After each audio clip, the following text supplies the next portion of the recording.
Wait. Were you a Darko guy? Hell no, I didn't even know who he was. Oh, okay. I wanted Melo. Bro, as soon as we got the number 2 pick, when they said the Memphis Grizzlies had the number 2, when I remember watching it, the top 2 teams, it was Cleveland, Memphis, and Denver, and they went to break. I said, please let us get the number 2 pick so we can get Melo. We got the number 2 pick through the Grizzlies because, like, the whole, real quick, just the way the whole thing worked, that was top 1 protected.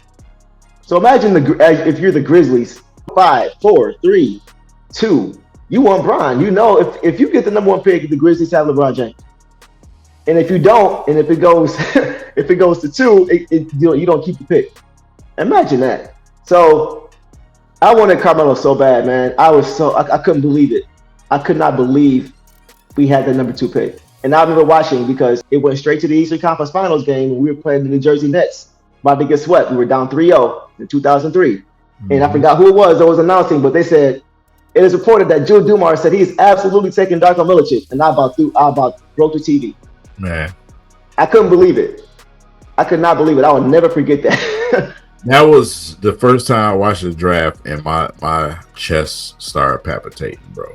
Like, what are you doing, bro? What are you doing? Yeah.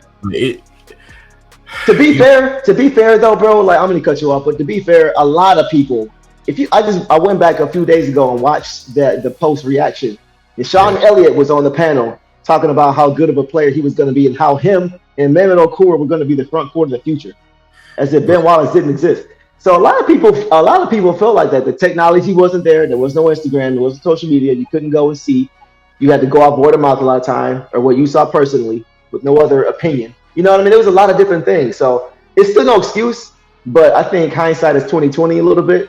We got to remember that things weren't the way now that they were then, as far as access. My gripe with Joe is, bro, you can't be a practice guy. Like, empty gyms is one thing. That's true. I'm a superstar in an empty gym. You know what I'm saying? That's a different thing from when the lights come on.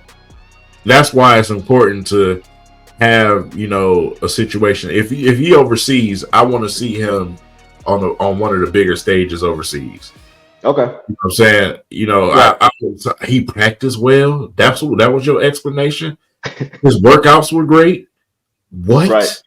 Call of a champion with a shot like Rip Hamilton. Crossover dismantling. Got a smile for the camera lens. Lindsey hunt him and damage him. Bill and Bill with them hands again. Gotta fight to win. Gotta box him out just like Ryman did. Do what Wallace did. Rashida Ben. Championship ring when the season ends. Gotta please the fans. Lace them up. Mason make the place erupt. A gracious flush. For the win is his fate or luck. The spirit of Detroit when they facing us. Like the microwave, they heating up. Bad boys no policing us. Like Zeke be tough. No crutch from the top of the TB clutch. Defense Joe D, that's us. Get up out your seats, we up. Switch gears like a piston do. Stop and shoot. You got the cue, free throw, gotta execute, no ref with who. Win or lose, get the best of you.